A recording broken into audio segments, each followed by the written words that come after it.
Hey everybody, welcome to the Patty G Show. I'm your host, Patty G. We are here for another great episode. We're going to be talking coaching, leadership skills, building, developing, business, and tree farms. And before we get into all of that, I want to give a big, wonderful shout out and thank you to the amazing folks that make this show possible each and every week. Building 5, Falaya Real Estate, Lakeman's Health Center, Horizon Financial Group, Mercedes-Benz of Baton Rouge, and this week we've got a Derby-themed outfit coming to you by McLavy Limited. Be sure and tell all those folks that Patty G sent you, and they're going to take great care of you every step of the way. And without further ado, Frank, welcome to the show, man. Thank you. It's nice to be here. I'm excited to learn a lot about your business, a lot about what you do, and the story behind a tree farm that you, I mean, the way you described it to me was you just kind of stumbled in to owning a, 150, 200 acre tree farm? Well, it might have been a little more direct than stumbled in. I used to be, I was a landscape architect, and okay. I was picked to select trees for a landscape job we had. And I was out on these farms, one after the other. They were in the New Jersey, New York area. And I just fell in love with that business and thought this is what I really need to be doing. So I left landscape architecture within 2 months or 3 months and was working at one of these farms as somebody involved in sales, which turns out to be doing everything because everybody does everything there. Over the following 20 years, went from there from a small farm to the largest one on the East Coast, Princeton Nurseries, and then from there to my own business in Virginia, and stayed there until I left to be an executive coach. So for those that may not be aware, we'll get back to the farm because I'm fascinated by that. Who are you and what the heck do you do?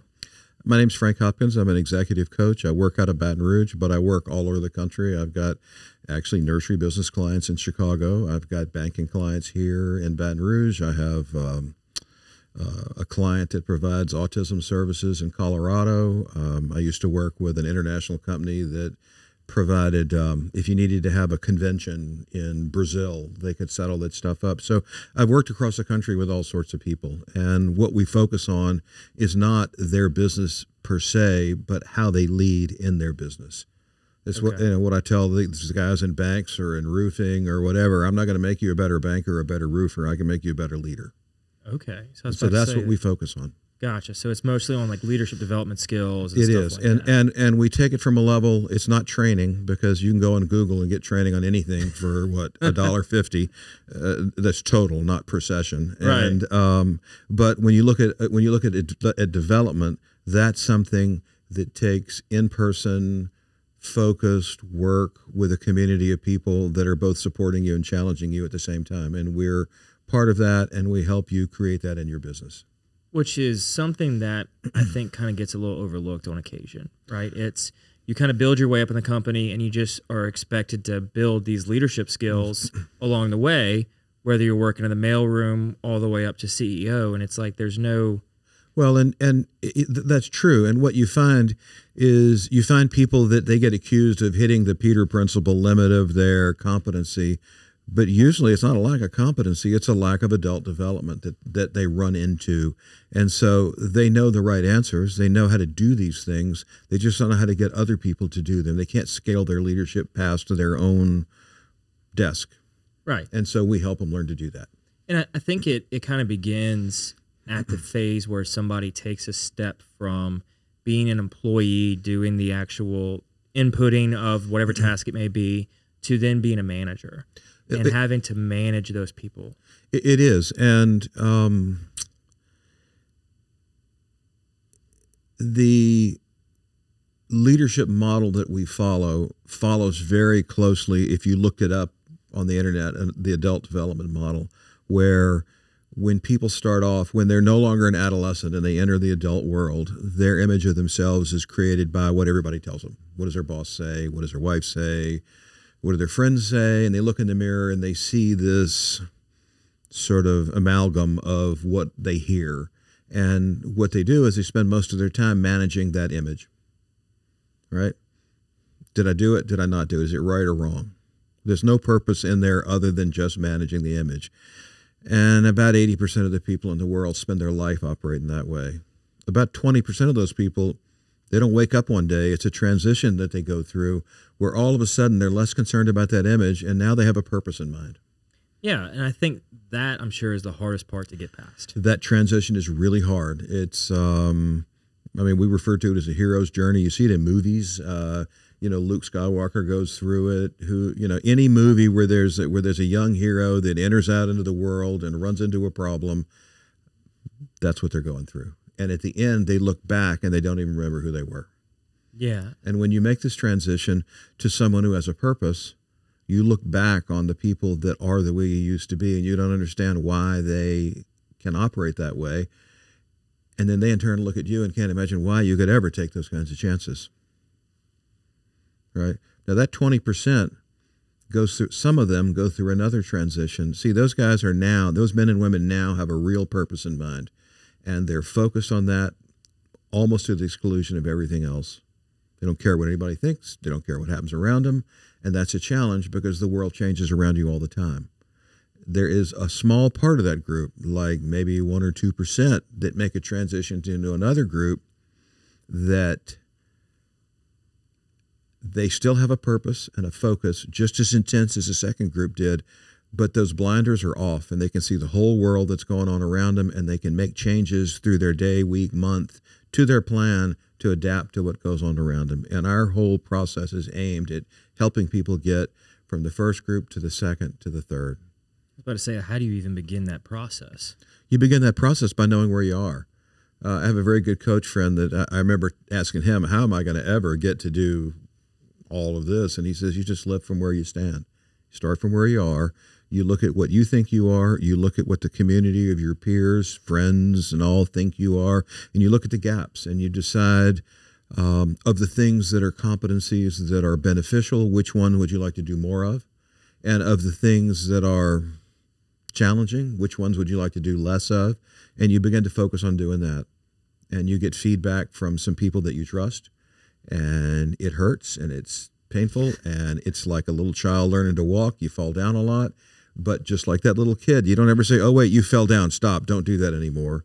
You sort of build up a bank account of goodwill with these people, and they become invested in your success as you are in theirs. And you work together, and as a group, your development level increases. Yeah, and I think that plays into the part where people say you are who you hang out with, right? So, and you always have to be, I don't think you always have to, but you have to look at the peers above you. And how can you gradually find a way to achieve and get to that level so you can then fit in? But you always have to keep chasing that next level. And you have to not be afraid to go, I don't understand. Or this is what I think, but I'm worried that's not right. It's like coaches, we refer to as asking stupid questions. Sometimes that's the question that makes all the difference in the world, because it may feel stupid to me, but it may be profound to you. Teaching them to ask questions when they come up, teaching them not to be afraid of what other people will think, because it's not the thing about if I speak up, they'll really know. It's if I speak up, I'll be transparent and I can learn with everybody else. And it also gives you that look in the mirror to know where you're at, right? If you never speak up or ask that seemingly stupid question at the time, you're not really going to have a true assessment, and you're going to be living behind that, whether it's a fake it till you make it principle, or you build within this kind of mentality of like, I'm not really there yet, but I don't know what's holding me back. It's like, well, ask that question. Ask the question, what is the problem? And one of the interesting things about the assessment we use is people look at it and they're like, oh my God, is that really me? And a lot of times we'll say, well, check with your wife, see, or check with your boyfriend or your partner, or whatever. Right. And they come back and they go, oh my God, they said, well, yeah. And so filled in these charts and graphs are everything you do too much of and everything you don't do enough of. And some of it you think of as it's a big secret, like you don't want anybody to know, right? Right. But when you're working with a peer group and you turn it over and you say, this is me, they go, yeah.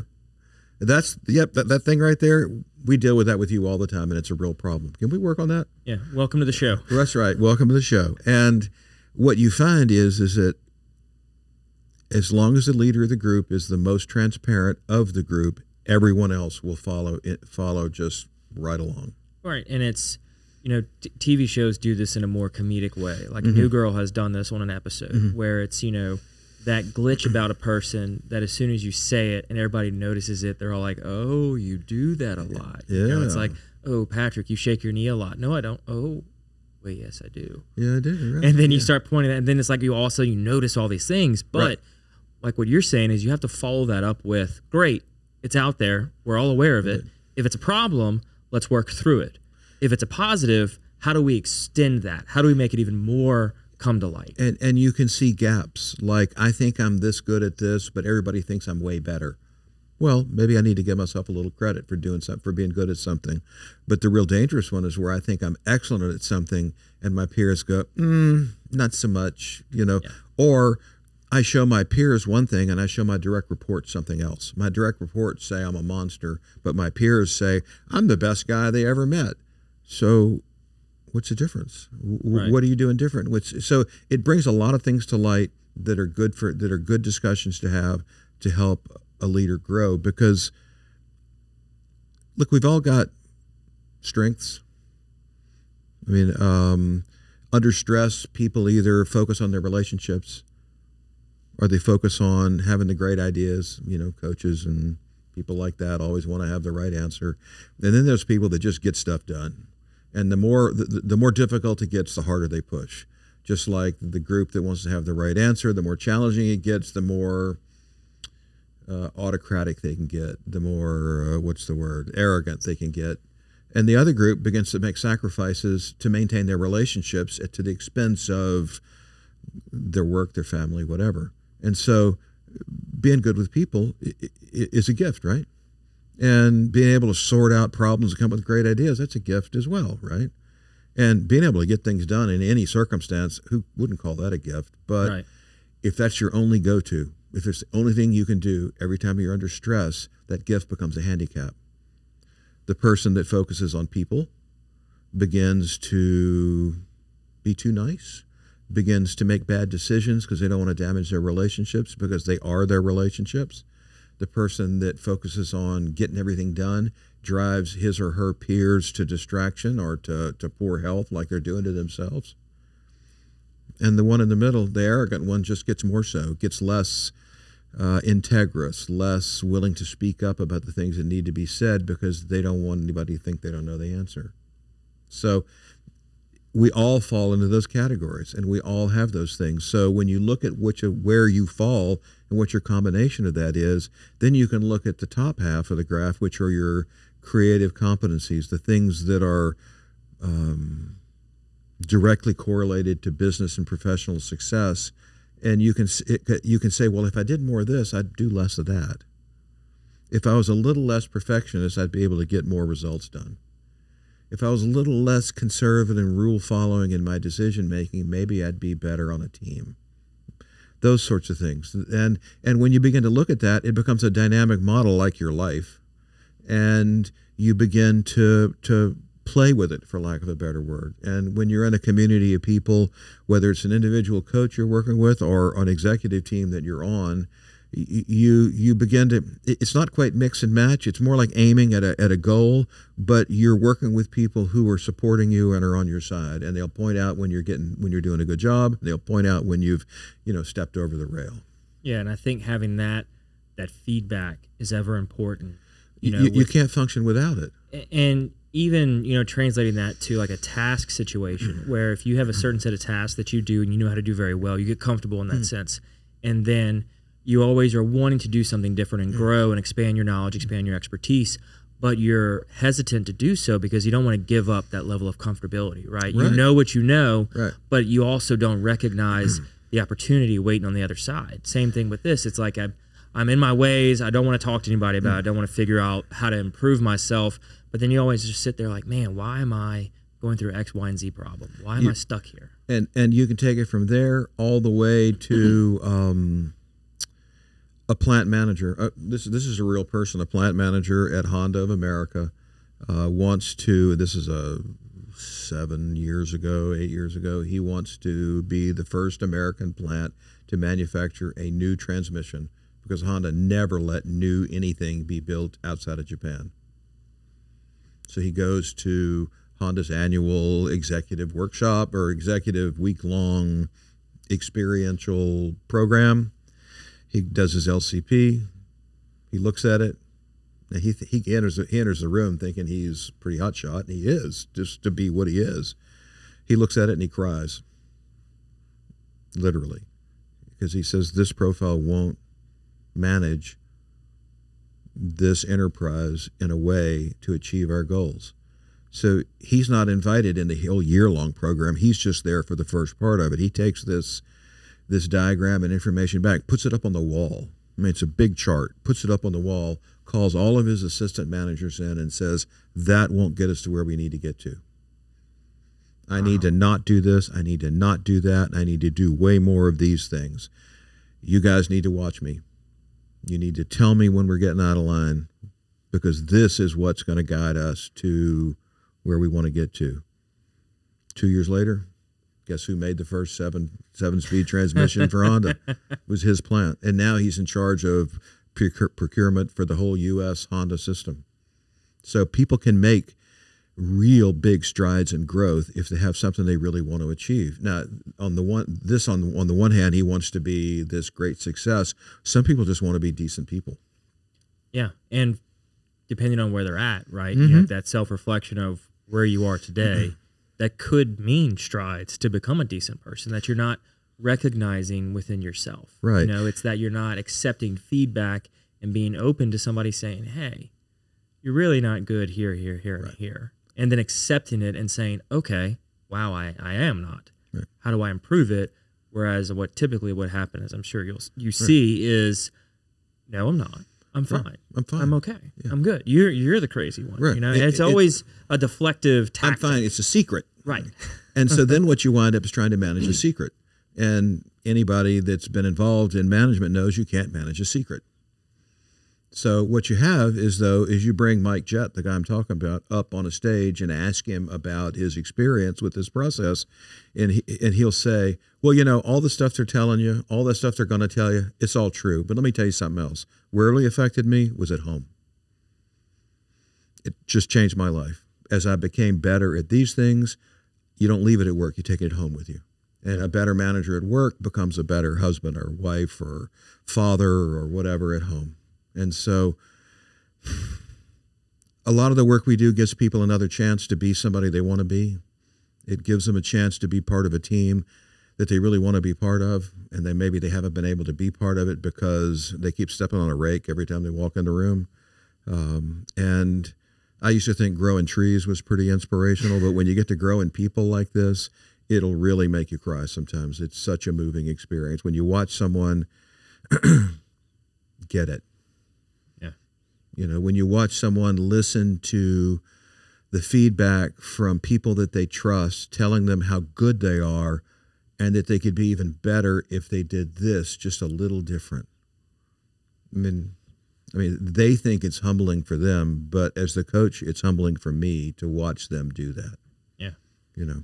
And typically when people come and become clients of yours, do you see that it takes kind of like a breaking point, or is it a point of reflection? Like, what is that factor or that component that you see generally, because I'm sure everybody's specific, that you see where people make the switch and recognize, oh, I need to work on this?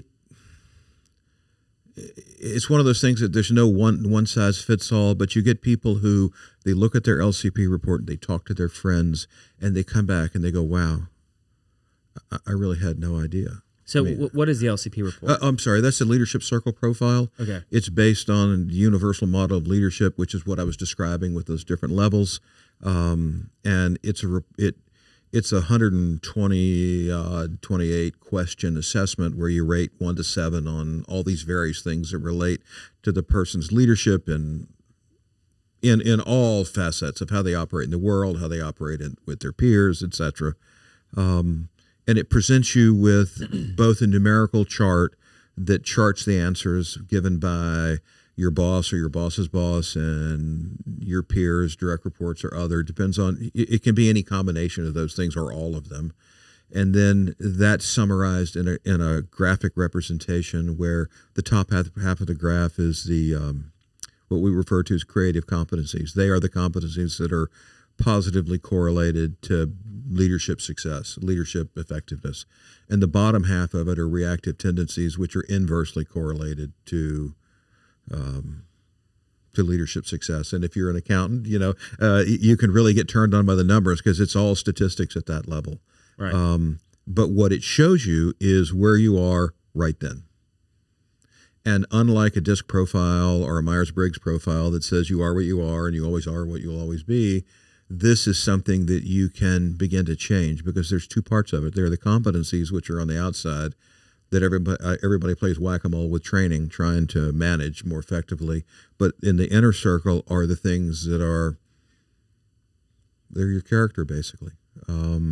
They are not your training and not what you learned in school. They are how you make decisions. What do you think right and wrong is? All the things that make up a person's character are measured in this inner circle, and the competencies just relate to these various things. And so you get a picture of yourself, kind of a snapshot right then, and then you get, along with this, you have evaluators that are evaluating on the exact same questions.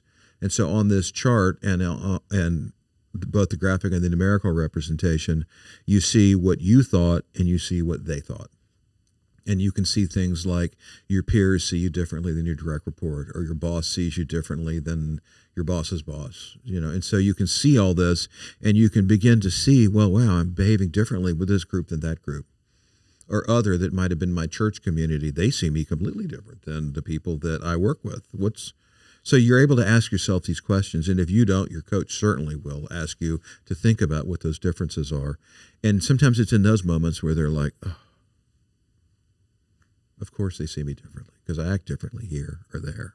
Yeah, and they start getting that self-recognition of what they portray or how they act in certain situations. It's like it almost triggers in their mind to look out for that, And I had a client once that he's saying, I don't understand what you mean by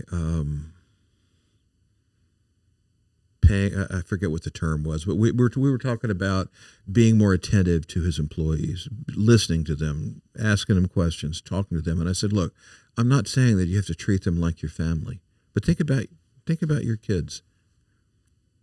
Just give them 10% of that as a start, because you don't ask them anything. Just give them 10% of that. And he cried right there, and he said, I don't even do that with my own kids. Now, did that person have an epiphany right there? Or was that a gradual thing? Other people, it's just gradual. They wake up one day and they're like, wow, look at me. I'm doing this different. Right. And they never even noticed the change. Everybody else around them noticed it, but they didn't. So did I answer your question there? Yeah. Yeah. Because it's like learning. It's unique. Everybody learns in a different way. And everybody grows in a different way. But as long as you're making progress and we have pulse surveys that we use that the things that you pick, you'd like to do more of or less of. Okay, here's the thing. Let's say you have a bad temper. And every time you get a bad report, you have a fit. Well, your staff's not real happy with you, right? People quit. They don't want to work for you, or they complain to your boss about it. And so you wake up one day and you say, I'm not going to do this anymore. And let's say you're successful for 6 months. You never have a fit. 6 months and one day you get a report and you have a fit. What do your people say? There he goes again, right? Yeah. On the other hand, if you said to them, guys, I have a problem here. Things go wrong and I have a fit. I have a fit because I'm afraid of this and that and the other thing. And I'm going to try not to have these fits anymore. So when I'm having one, if I have one, don't get me in the middle of it because I'm having a fit. But when I'm done, come back and say, hey, look, that's what you said you didn't want to do. Yeah. And I'm going to check with y'all every week to get some feedback on how am I doing, because I don't know how good I'm going to be at this. Yeah. And so that person is just as successful week over week over week for 6 months. No fits. 6 months and one day he has a fit. What does his staff say? come back and they tell him that you had a fit. Do they hold it against him, or do they go, wow, you were doing so good. What happened? Who pissed him off? Next thing you know, your staff's defending you, trying to protect you from things that would trigger you because they respect the effort you're making to change your behavior, and they're impressed with your success. It's like you've been making weekly investments in a Goodwill bank account, and now you had to withdraw a little bit. Yeah, and I think as a leader, it's tough to be so transparent, right? I mean, I'm sure that's part of the initial conversation with the clients is there's going to be a component of transparency here. Well, you have to be open. There isn't anything more important for that leader than to be transparent. And it's one of the things that it doesn't matter how big a company you are or what the fees might be. If the leader says, I want you to just fix them and I'm not going to really be involved, we can't take the work because it's got to start with that person. Yeah. This didn't happen to me. This happened to another coach that I know, but he was working with a really high-level IT company, a new startup, and they were having problems. He just couldn't get things going. Just, you know how it is when every little thing goes wrong all the time. And so they really began to think it was the CEO's problem. And so they brought this coach in, and he said, well, okay, we're going to get you to do an assessment. No, I'm not. Finally, HR got him to do the assessment. Really had to twist his arm. He did it, got the results. That ain't me, really. Challenge the results? Challenge the results. Well, that's fine. I mean, this was just, people think what they think. So they go into the meeting, and he holds it up, and he says, this says I'm not very good at giving feedback to his executive team. I think I'm pretty good at it. What do you think? What do you think? What do you think? What do you think?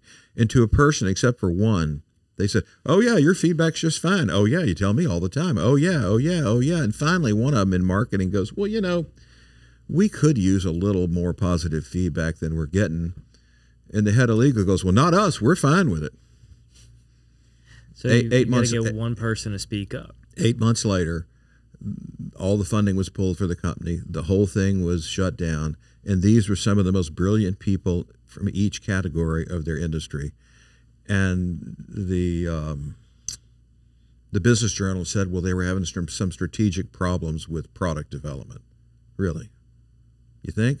Or you think it was leadership? I think it was leadership development. Right. And so if the top person is not being willing to be transparent, be open, talk about the things that they too need to improve, then me, from my little spot, I'm going to keep my mouth shut. Yeah.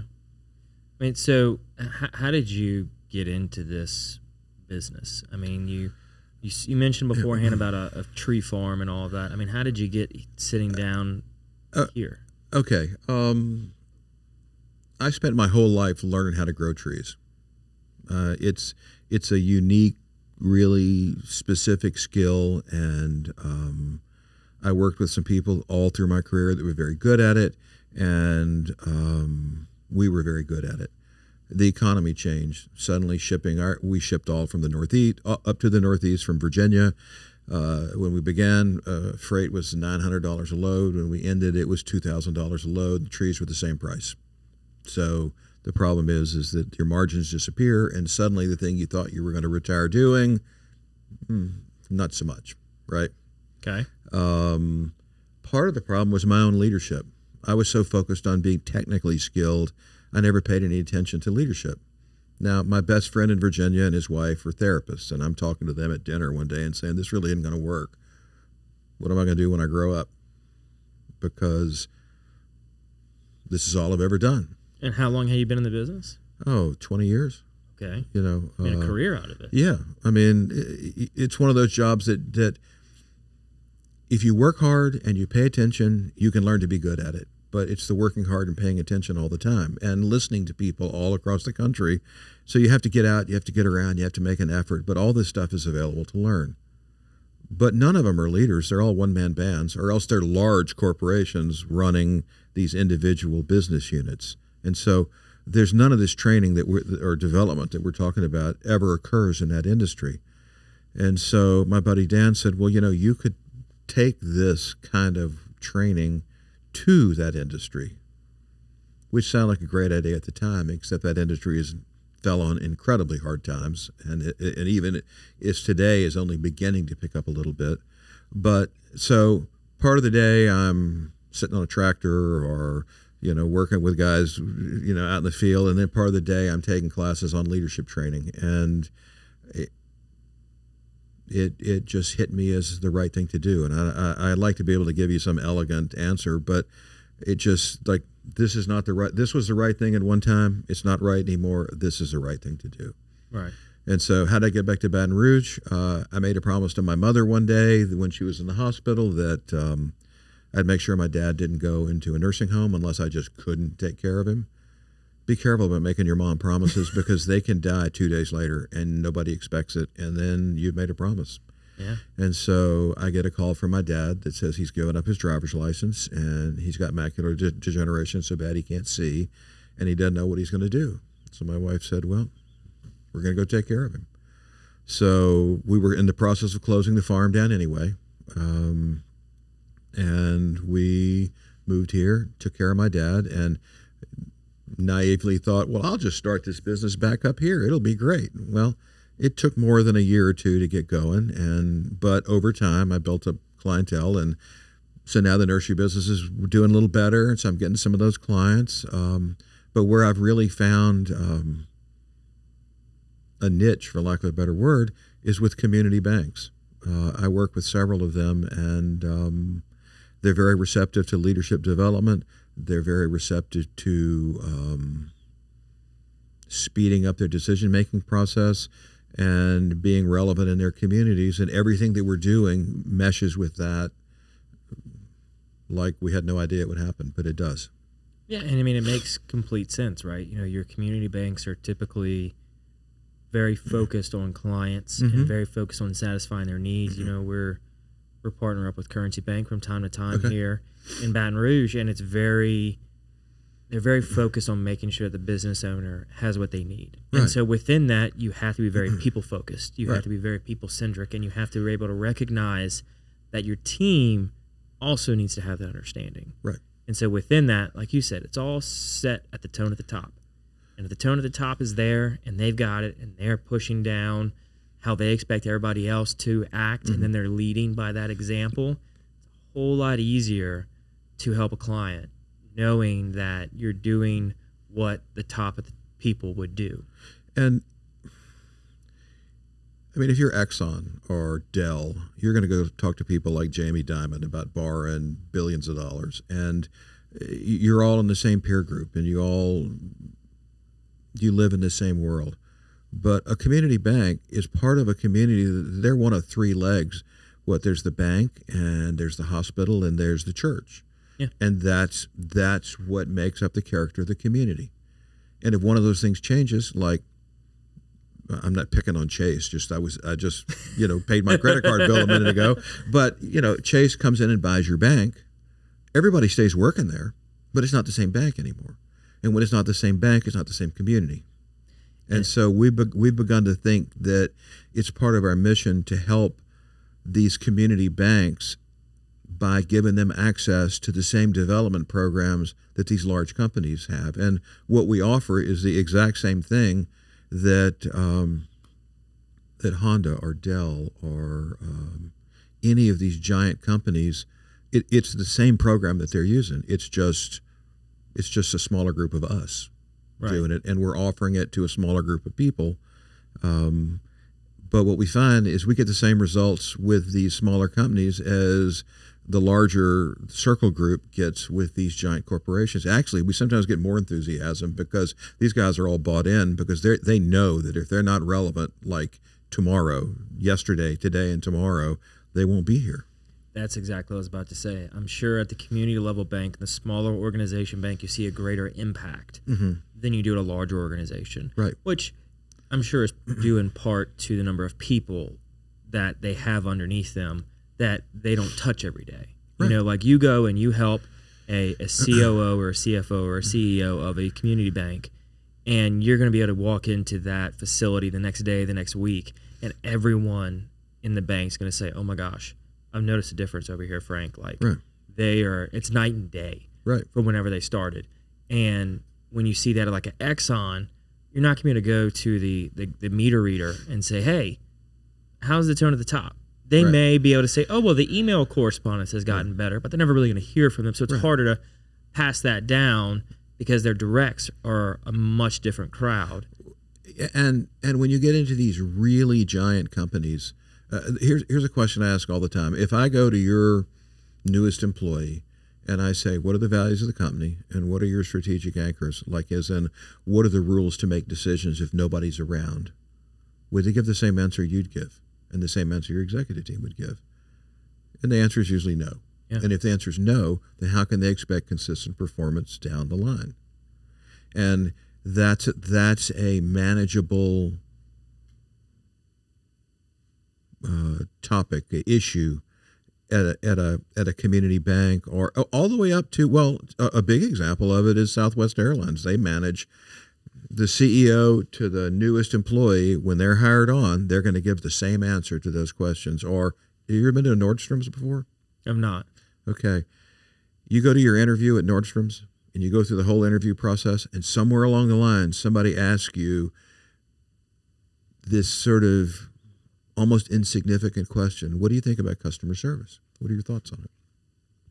And if your answer is some version of not too much, don't think about it, don't care less, doesn't matter how you answered anything else, they're going to thank you and send you on your way, because their number one thing is customer service, period, to the exclusion of all else. You can bring in something that the clerk may not even be sure you bought there, but you want your money back? Okay. That's interesting. And their whole model is built on it. Right. Like Southwest Airlines, their whole model is built on, what is it? I'm going to lose the thread of it, but keeping people happy, getting them there on time, and not spending too much money in the process, right? Right. Okay. Every decision they make is based on that. And I think once you start looking at the development of the leadership skills within the tone of the top and the leaders of the organization, you really have to look at what is the company as a whole? What is the company as a whole? What the company as an organism? What does that look like? Well, and how is that translated through the tone of the top, through the leaders, down to the lowest person in the company? How do you make your organization effective? Yeah, I mean, you're not just training the CEOs to lead the people well. You're training the CEOs to really recognize what it is they're actually doing, what it is their organization is actually doing, and translating that to interacting with the employees, clients, the customers, whatever it may be. I've had clients that you say, why does your company exist? You take the executive team. Right. Why does the company exist? Do you all know? And they all go, yeah, we all know why it exists. Tell you what, take a piece of paper, write it on it. Take the little notepad. Once you just write, don't say a word, write on it, fold it up, pass it up front. An 8-person executive team will give 7 different answers. Yeah. They need to give the same answer. Sometimes the what do we do question, they give different answers to. Yeah. Especially the smaller companies. Unless they are a one product company, you're going to have different answers across the board. Right. Why do we exist? What do we do? What are our values? And I don't mean the values that are in the little silver binder book up on the shelf. That in the employee handbook. Right. That, and you paid some consultant to come in and he had a thesaurus and he came up with 7 different words.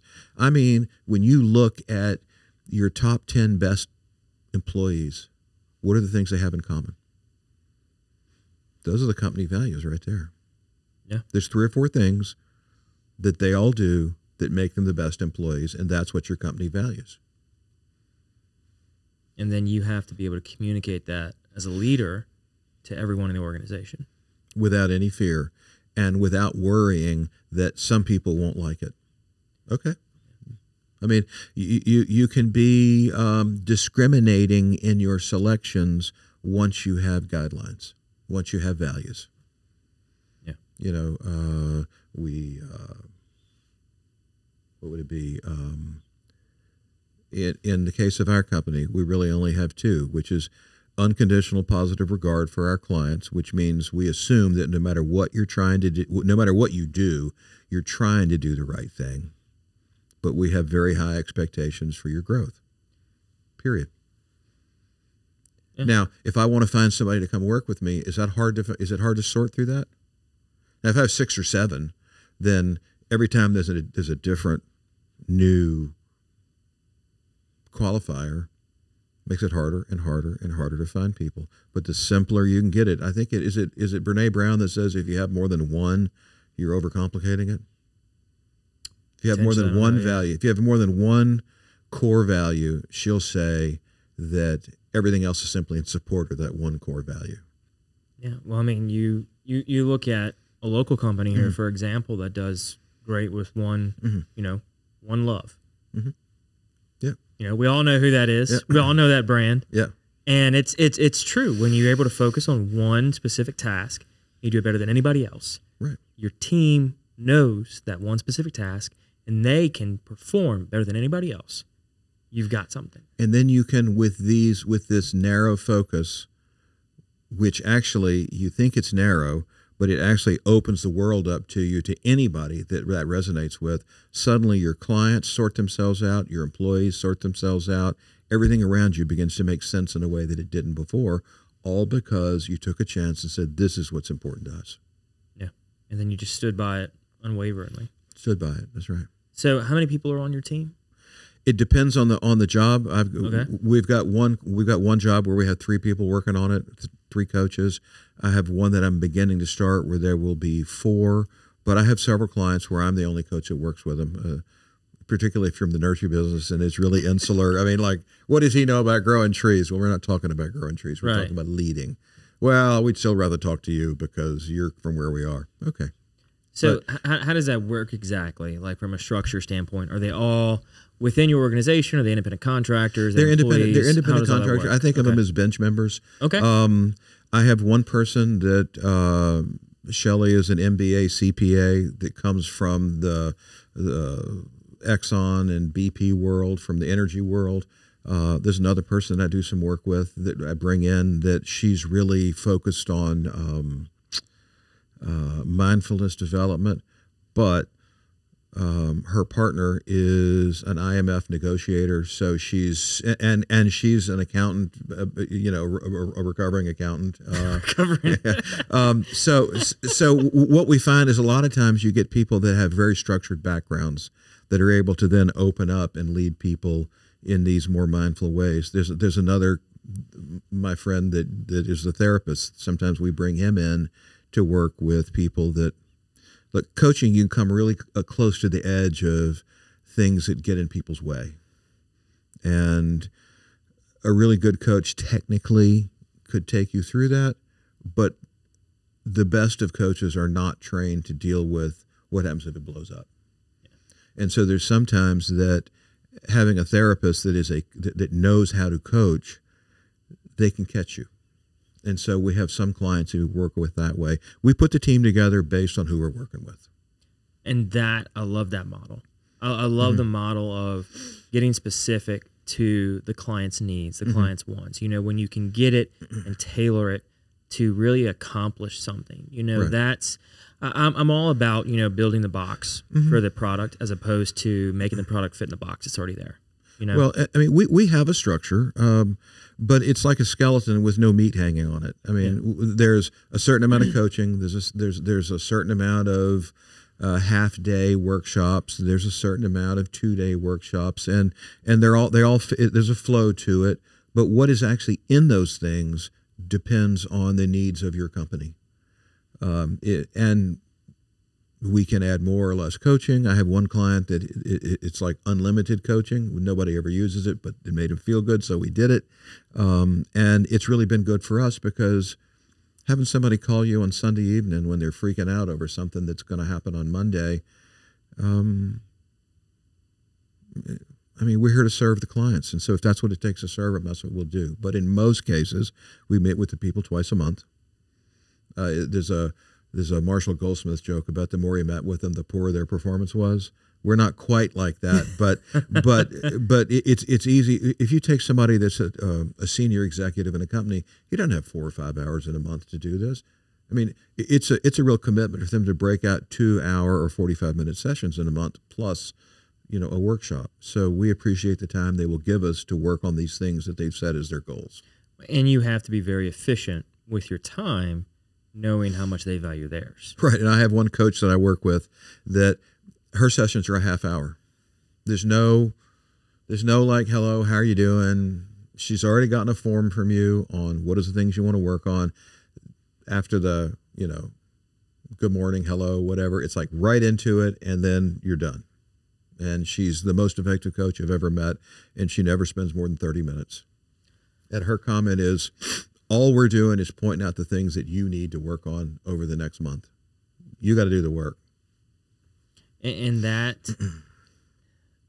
model of no friendly remarks, no coffee, sipping on that, oh, how are the kids? It's you can view that from an exterior lens and say, well, this person's not very personable. This person's not very friendly. This person's not, buttered me up or whatever, this have you. And then when you can look at the results, it's like, well, no, they're here to get a job done. They're here for a specific purpose. Right.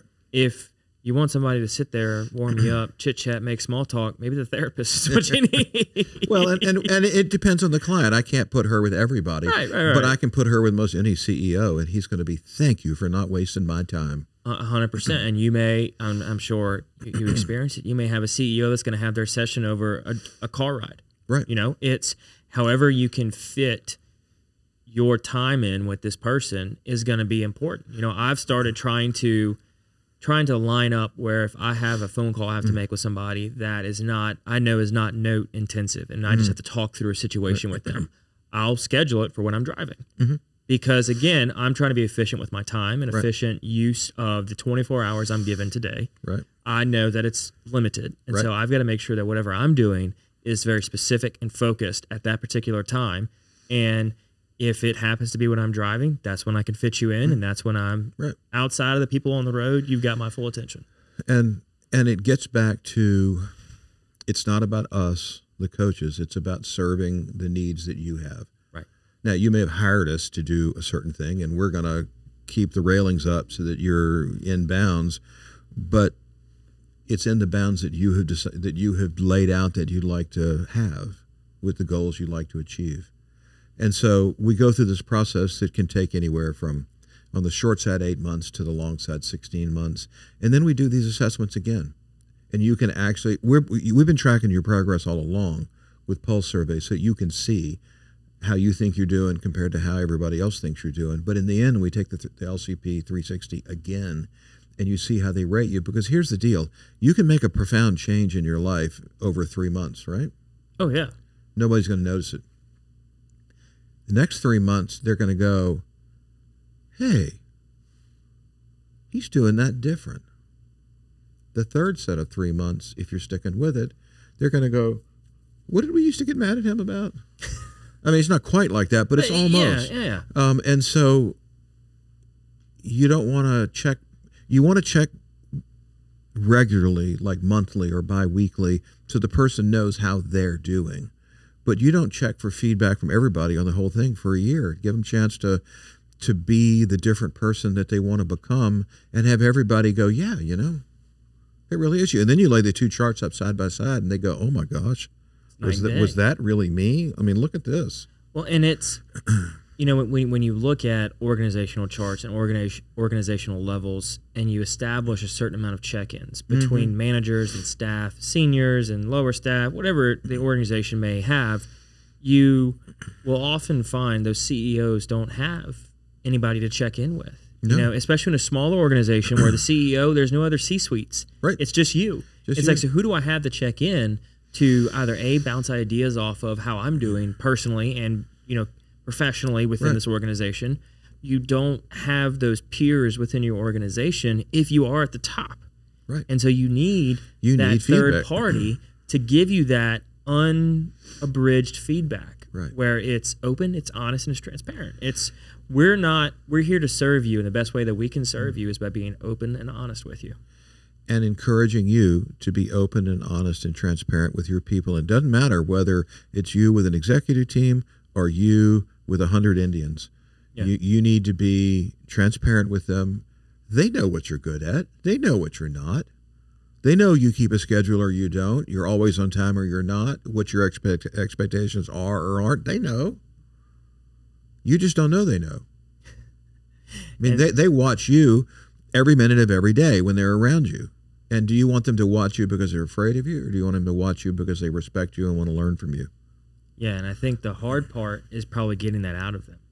Right. Getting them to be open to sharing some negative thoughts about their leaders. I have to be, the big, rough, tough, stoic. I mean, there's this image of this stoic leadership. Well, tell you what, you go into these elite military teams, the newest member can go to the lieutenant and say, hey, I don't understand this. What are we doing here?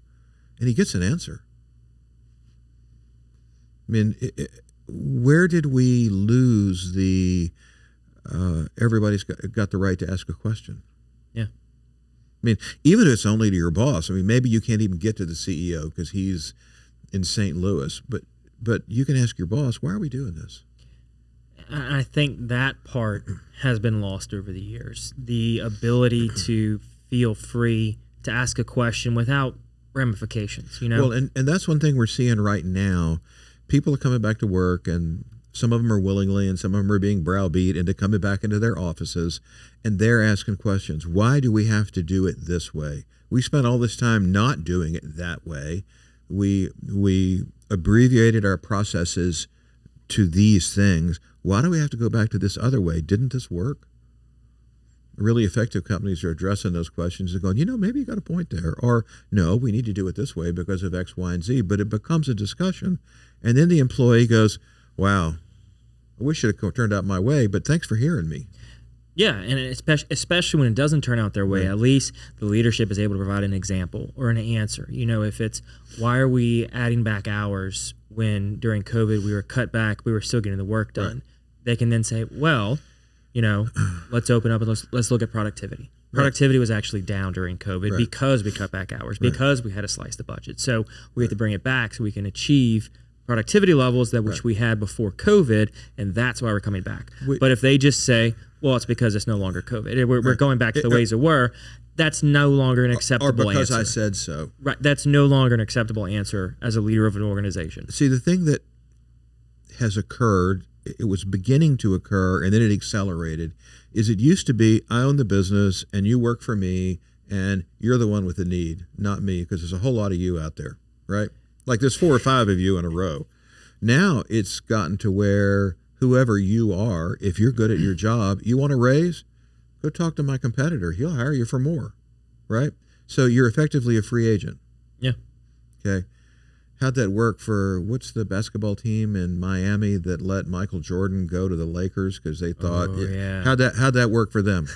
Sometimes when you have really good people, you need to recognize that they could go anywhere. And so you may not be able to pay them anymore, but you can answer their questions. You can let them participate. There's a whole bunch of things you can do that makes them feel part of the organization rather than just because I said so. But I mean, also it makes them feel heard, Yeah. That's the biggest thing. And like you said, if you can't pay them more, maybe you can start to creatively think, how can I change their job description? How can I give them more flexibility? If they're really like, I've been busting my butt, grinding away, and doing all this time and effort into this organization. Here's what I'm getting paid. Here's what my competitors or what my friends are getting paid doing the same thing in a different organization. Right. What can we do to bridge this gap if there is one? Then you can, as a leader, should be able to ask them questions. Well, what is it that motivates you? What is it that drives you? Why do you do what you do? Oh, I love this organization. I love being here. It's okay. Well, like, what do you do in your spare time? And you have to dig deeper, and maybe you may find out that their son or their kid has a little league tournament or a soccer tournament or a volleyball game that happens every Tuesday at 2:00 in the afternoon. Right. And they've been missing it to be here. And they would continue to miss it when they take this new job. Right. And so you can say, look, we can't pay you anymore, but go to your kid's game. And we're still going to pay you while you go. And we're still going to pay your salary. It's just little things like that. It's for a while there, the whole human side of all these enterprises was washed away. Yeah. And now I've got a friend he's a financial advisor and he's going to retire. I mean, he's not because he doesn't like his work, but because he woke up one day in his late 50s and during COVID and thought, I have enough money. I'm going to go golf at every big golf course across the country. So he sold his business, or is in the process of selling it to his employees, and he's going to go do what he wants to do. To one degree or another, everybody has that chance, although it might be take a new job. It might be start a new business. Yeah, you just have to do some inward reflection to figure out what it is. And part of it, from the employer's side, is as simple as they don't want your review. They generally don't even want your opinion. What they want is your attention. Yeah. So if you walk up to your direct report and say, what are you working on? How can I help? How'd last week go? How does this week look? And by the way, these were the priorities on Friday when we left. These are the priorities now. It's either the same or they're different. You have that conversation with them week over week over week over week. You don't have to have a review with them. You're having it every week. Yeah. I mean, think about the reviews that you have had. What were you doing last May 2nd? No idea. No idea. Your boss doesn't have any idea either. So he's got to make something up. When you do your self-evaluation, you got to make something up, right? Well, and you typically, from what I've heard, you only look at the last 90 days. Right. Maybe even 60, depending on the industry, to give you a self-evaluation. So what were you doing 90 days ago on this day of the week? Who knows, right? It's tough, and the further you go back, and we've had conversations at our firm, it's like annual evaluations can't happen. Right. You need to have more frequent check-ins. You don't have to call them evaluations. You call them check-ins. Your weekly check-ins. You get a pulse. Right. Where are you at? How are you doing? What's your workload look like? Need anything from me? Anything I can do to help you? You know, now, if here's what I need from you. If your direct supervisor has one of those conversations with you every week mm-hmm. and writes it down, although it could just be an email that you answer back, you begin to accumulate these things. He has a copy. You have a copy. When 90 days comes up and they want to sit down and have a little review, are you surprised? Is there any misconception on what's going on? Yeah. No, because y'all have talked about it every week. Yeah, that's absolutely right. And so it doesn't feel like a review. It doesn't feel like you're being judged. It feels like you're growing. Yeah, and you're able to track that growth over and over within each review. Which gets back to the work we do, which is helping people in a developmental process track their progress so that they can either feel good about it or adjust it to where they do feel good about it. Yeah. So you've been doing this a while, and as we kind of start to wrap up the show, sure. we have a set list of questions we like to ask. Okay. So the first one is this, right? You should be fine, right? So the first is, what is something you did as a kid you wish you could still do today? Oh gosh, I know I answered that question for you. What comes to mind right now is I used to go sailing with my dad. Okay. And he's passed. I can't do that anymore. And I have some really, really good memories of doing that with my dad. Yeah. And I'd love to be able to do that again. That's a good one. You know. So what are 3 lessons you've learned along your way? Oh gosh. Be careful that you make promises to.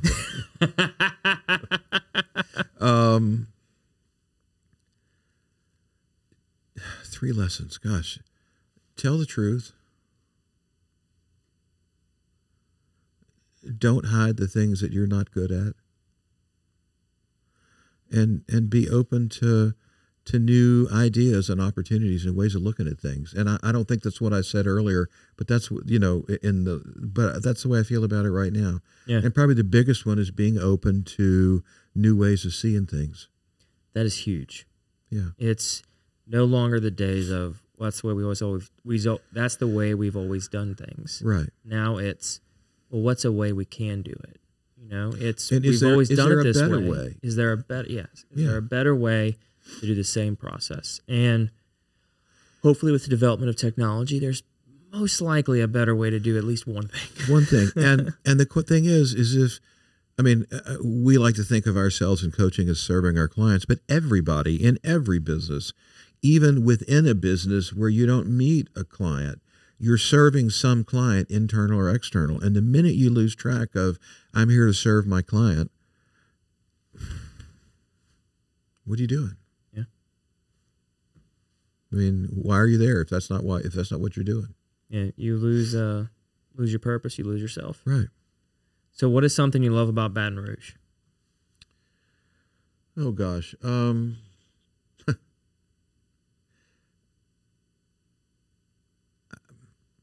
I can describe it this way. I don't know how to describe this thing, but I can tell you about an event. Remember that Garth Brooks concert? Yep. Okay. I heard him interviewed, and he talked about, remember his stage was in like the center of He was in the center stadium. Yeah. Right. Okay. Now he says he's used to hearing echoes, and he's used to hearing the speakers, when they're that far away, being out of sync. But there was one of the songs he was singing that it struck him. It wasn't the speakers out of sync, and it wasn't an echo. It was the tens of thousands of people outside of the stadium that were singing the songs with him. I mean, this is a community, whether it's tailgating or whether it's, you remember when those policemen were shot? Mm-hmm. Whether it's coming, the rest of the country is tearing itself apart, and the town is down there putting flowers and notes and symbols.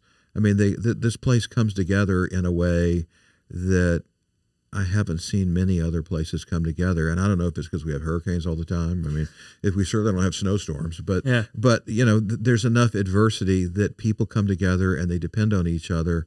And in some ways, they trust each other in ways that I don't see in other parts of the country. So that's one of the things I really like about it. Yeah, very true. So for the final question, what can I do to help you? Just help me get the message out that there are coaches out there that serve executive teams. And I don't mean that they hire us and they pay us. We are there to serve them and to help them develop their leadership skills, because if they want to remain, as fast as things are changing, all the PPP loans came out. I've got a friend that's a commercial banker at a big bank, and he said by the time they made the decision to do it, the money was gone. Yeah. And on the smaller banks, all were able to turn on a dime and get right into it. Being relevant is more than just having the right idea. It's being at the right place at the right time and making the right decision. And so we don't teach them to make the decision. We teach them how to make the decisions. Yeah. 100%. So just get our message out, please. We would love that. That's all we'd ask. Yeah, well, we're gonna do our best within the show itself, and we can talk and see what else we can do thereafter. So thank you so much, Frank, for coming on the show. Appreciate your time and making this happen, man. Thank you. Thank you for the opportunity. Absolutely. And thank you, everybody else, whether you're listening or watching the show. I greatly appreciate it. I know the guests do as well. If you're not already, make sure you give us a like, subscribe, follow. Keep along with the show as we bring on new guests each and every week, and we do fun things in the community. We've had some great events happening this week and the weeks to come, so make sure you're following us on that. And also, if you're interested in Frank Hopkins Leadership Team and the programs he has to offer, we're going to link them in the show notes. We're going to link them on the website. Make sure to give them a check out and let them know that the Patty G Show sent you. So thank y'all so very much, and a wonderful thank you for the amazing folks that make this show possible each and every week. Hear a little bit more about them right now. Welcome to the brand new Falaya mobile app.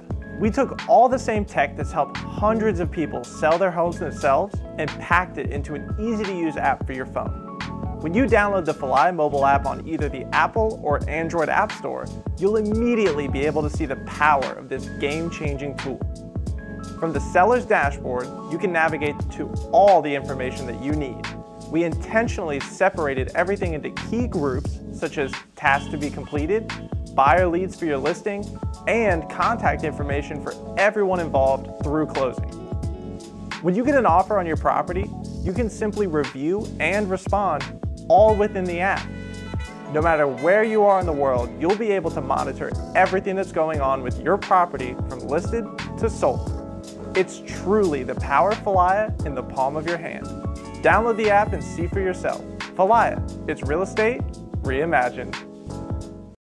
Thank you so very much to Building 5 for becoming the latest sponsor of the Patty G Show. We are going to be filming once a month at Building 5. We're going to post about it on our social so you can come and visit with us. Building 5 is an excellent food establishment, if you're into sharing boards and really getting a creative menu, Misty and Brumby have done an excellent job of creating an environment that's warm, welcoming, and inviting for every single occasion. Go on over to Building 5 in Baton Rouge, Louisiana, and tell them that the Patty G Show sent you. Imagine taxiing on a plane looking toward the end of the runway. It seems so far away, it's even hard to see it. And that's what the concept of retirement probably felt like when you were in your 20s, 30s, and 40s, way far in the distance, not visible or even a concern. But as you turn 50, something happens. Retirement suddenly seems like something real, something not too far away. In your 50s, you are rolling down the runway. Retirement is getting closer and closer, faster and faster, weeks and months zipping by. But are you even ready for a successful takeoff to retirement? Fear not, there's still runway left. But the time is now. Time to make progress and time to get a plan. The Runway Decade will help you get organized, get energized, and give you the direction you need to take off to your desired retirement. The Runway Decade, building a pre-retirement flight plan in your 50s.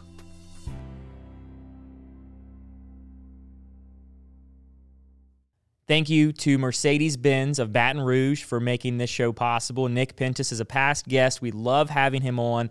Listening to him talk about the culture they have over at Mercedes-Benz of Baton Rouge is really an incredible thing to hear.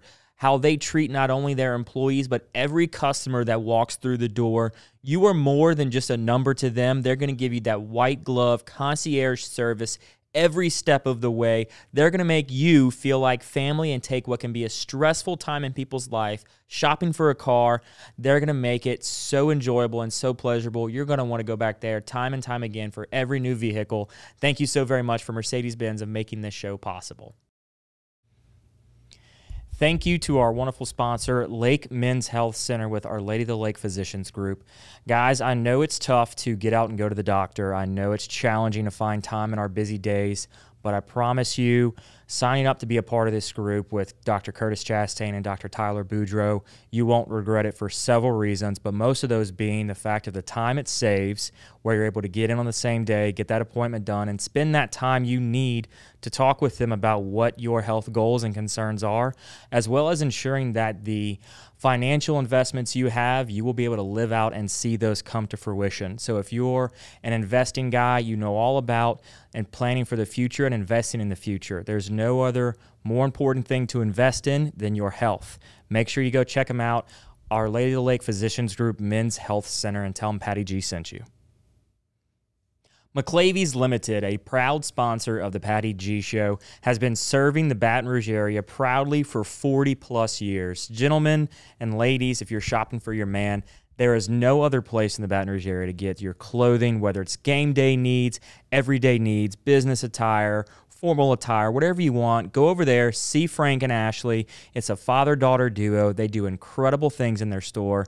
They will outfit you from as simply a shirt that you need for one evening or all the way to a full wardrobe overhaul. They're going to take care of you every step of the way, and be sure and let them know that Patty G Show sent you.